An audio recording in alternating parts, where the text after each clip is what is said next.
Assalamualaikum warahmatullahi wabarakatuh.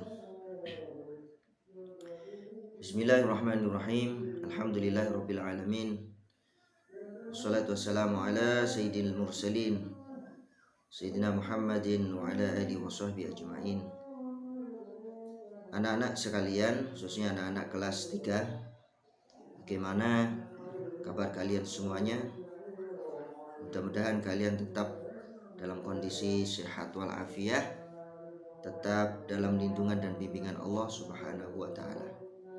Anak-anakku, hari ini pelajaran kalian adalah Quran Hadis, yang mana kita sebentar lagi akan mempelajari tentang membaca surat Al-Lahab. Tentunya disertai dengan kaidah-kaidah ilmu tajwid.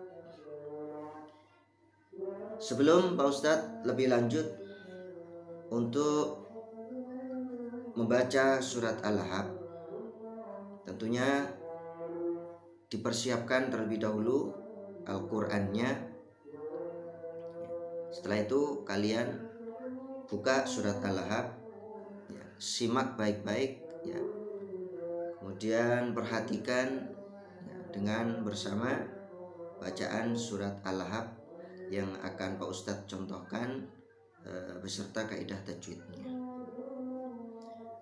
Anak-anakku sekalian, mari terlebih dahulu kita awali kegiatan pembelajaran pagi ini dengan bersama-sama berdoa kepada Allah. Mudah-mudahan kegiatan pagi ini diberi kemudahan oleh Allah, dan kita yang belajar mudah-mudahan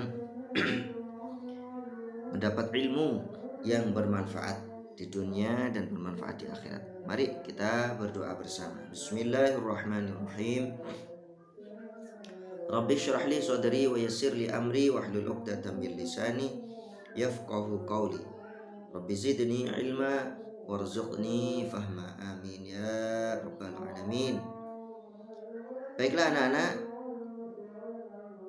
mohon diperhatikan baik-baik ya, disimak dengan baik. Buka surat Al-Lahab. Ustaz akan membaca surat Al-Lahab ayat 1 sampai dengan akhir, tentunya beserta dengan kaidah tajwidnya. Perhatikan dengan baik ya. A'udzu billahi minasy syaithanir rajim. Bismillahirrahmanirrahim. Tabbat yada abi lahabin wa tabb. Ma aghna anhu maluhu wa ma kasab. Sayasla naran dhata lahab. Wa imra'atuhu hammalatal hatab. Fi jidha hablum min masad. Sekali lagi Ustaz baca, tetap memperhatikan dengan baik. Bismillahirrahmanirrahim. Tabbat yada abi lahabin wa tabb. Ma aghna anhu maluhu wa ma kasab. Sayasla naran dhata lahab. Wa imra'atuhu hammalatal hatab. Fi jidha hablum min masad. Baiklah anak-anak, akan Pak Ustadz terangkan ayat demi ayat ya, mengenai tajwid yang ada di dalam surat tersebut. Ayat yang pertama, Tabbat yada.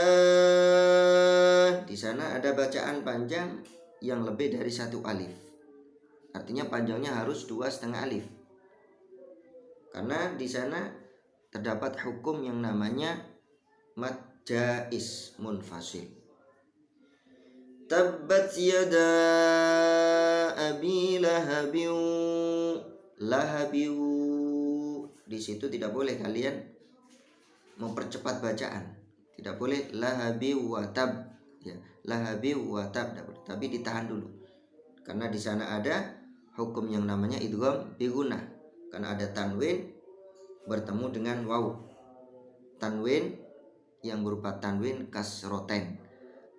Ya, kasrotennya huruf ba, lahabin. Bertemu dengan huruf idgham bi gunnah yaitu waw. Lahabin bertemu dengan watab, wa, ya. Waunya lafadz watab. Sehingga bacaannya harus dimasukkan, ya, bunyi huruf tanwinnya itu, ya, bunyi huruf ba yang ditanwin bin, ya, berubah menjadi biu. Selain dimasukkan, ya, digunakan atau didengungkan. Lahabiu, lahabiu, lahabiu, tidak boleh lahabiu watab, tidak boleh, ya. Tabbat yada abi lahabiu watab, watab.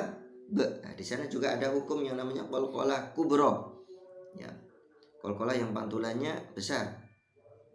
Cara membaca ketika ada qalqalah, huruf qalqalah di akhir yang kemudian ditasdid, maka ditahan dulu baru dipantulkan.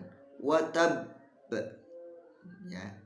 Kalau ada huruf qalqalah di sana ada tasdid dan menghadapi waqaf, ya, berhenti, maka cara membacanya ditekan dulu baru dipantulkan.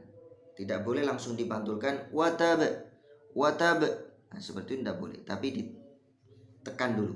Watab, nah, seperti itu. Watab, baru dipantulkan be-nya itu, ya, pantul. Kemudian ayat yang kedua, ma aghna anhu maluhu wa ma kasab. Ma aghna, di sana juga ada mat jais munfasil yang harus dibaca panjang 2,5 alif, sama dengan yada abi pada ayat yang pertama. Ma aghna anhu maluhu wa ma kasab. Kasab, nah, di sana ada qalqalah, ya. Qalqalahnya qalqalah kubro, sama dengan ayat yang pertama tadi, ya. Ayat yang pertama watab, cuman perbedaannya ketika ada di ayat pertama itu qalqalahnya bertasydid, sedangkan ayat yang kedua wa ma kasab, ya, huruf qalqalahnya tanpa ada tasydid, ya, tanpa ada harokat tasydid. Tasydid itu angka 3 terbalik gitu, ya.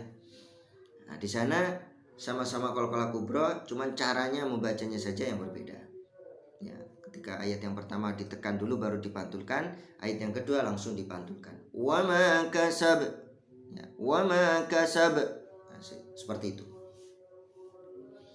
Selanjutnya ayat yang ketiga, sayasla naran dzata lahab. Sayasla naran, di sana ada hukum yang namanya ikhfa, ya.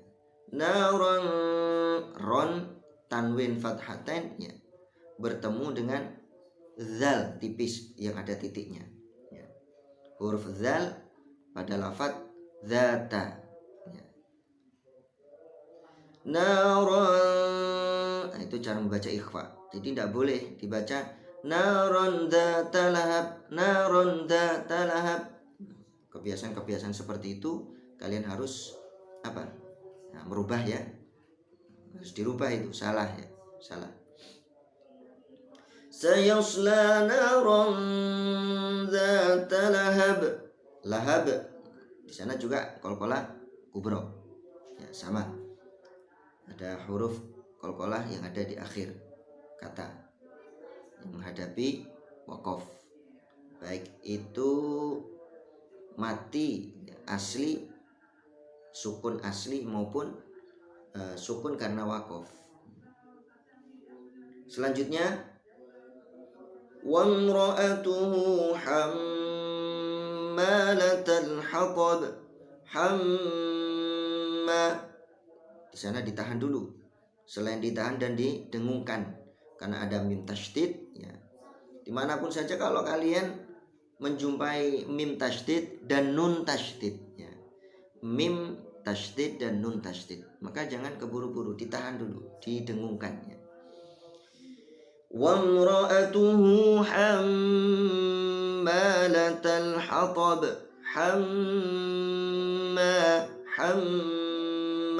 Seperti itu ya. Kemudian hatab di sana juga sama, ada qalqalah kubra, harus dipantulkan. Yang terakhir, fi jidha hablum mim masad. Fi jidha hab. Di sini ada qalqalah, namun qalqalahnya sughra yang kecil. Karena huruf qalqalah diapit ya, ada di tengah-tengah antara huruf apa? Ha dan lam. Pada lafaz hablun. Ya, hablun qalqalahnya hurufnya ba ya. Di sana huruf qalqalah yaitu berupa ba yang ada di tengah-tengah kalimat antara huruf ha dan huruf lam. Maka cukup dibaca pantulan yang kecil saja. Fi jidha hablum. Kemudian lun, hablun, lun di sana ada tanwin tomaten ya, bertemu dengan mim. Mimnya lafaz ya, hablum min. Mimnya lafaz min ya. Nah, di sana harus diidgham, digunakan. Harus ditahan, didengungkan ya. Dileburkan dulu, setelah dileburkan dimasukkan, baru ditahan, digunakan. Hablum, seperti itu. Enggak boleh hablum min masad, enggak boleh. Kemudian min masad itu juga sama hukumnya apa? Idgham diguna. Sama dengan hablum dengan mim masad. Kalau mim masad berarti nun sukun bertemu dengan mim. Itu dileburkan, bunyi min ya. Min nun sukunnya masuk lebur ke dalam huruf mimnya lafaz mim masad ya. Hablum mim masad. Nah, itu anak-anak hukum-hukum yang ada di dalam surat Al-Lahab ya. Baik, yang terpenting setelah kita tahu teori hukum-hukum yang ada di dalam surat Al-Lahab, lebih baiknya kita memperbanyak praktek ya, memperbanyak praktek. Nanti Al-Qur'annya dikasih tanda ya, dikasih tanda setelah kalian mendengarkan contoh bacaan surat Al-Lahab dari Pak Ustadz, dikasih tanda. Setelah dikasih tanda, bacaan-bacaan yang dibaca lama tadi itu yang Pak Ustadz contohkan, setelah itu dipraktekkan. Satu kali lagi Pak Ustadz kasih contoh ya, tolong disimak, perhatikan baik-baik. A'udzu billahi minasy syaithanir rajim. Bismillahirrahmanirrahim. Tabbat yada abi lahabin wa tabb. Ma aghna anhu maluhu wa ma kasab. Sayasla naran dzata lahab. Wa imra'atuhu hammalatal hatab. Fi jidha hablum mim masad. Shadaqallahul azim. Nah, itulah anak-anakku sekalian, cara membaca surat Al-Lahab beserta hukum-hukum bacaan atau tajwid yang ada di dalam surat tersebut. Baiklah anak-anak sekalian, selamat nanti mencoba ya, memperbanyak praktek setelah kalian menyimak contoh bacaan surat Al-Lahab yang telah dicontohkan oleh Pak Ustadz. Baiklah, kita akhiri untuk pertemuan pagi ini. Mudah-mudahan apa yang sudah kita pelajari ini bisa bermanfaat dan bacaan kalian setiap hari, setiap saat mudah-mudahan bertambah lebih baik dan lebih baik, lebih meningkat, sehingga kalian di dalam membaca Al-Quran mendapatkan pahala dari Allah Subhanahu wa ta'ala. Baik, kita akhiri pertemuan pada pagi hari ini dengan bersama-sama membaca hamdalah dan doa penutup majelis. Alhamdulillahirabbil alamin, subhanakallahumma bihamdik, asyhadu an la ilaha illa anta, astaghfiruka wa atubu ilaik. Assalamualaikum warahmatullahi wabarakatuh.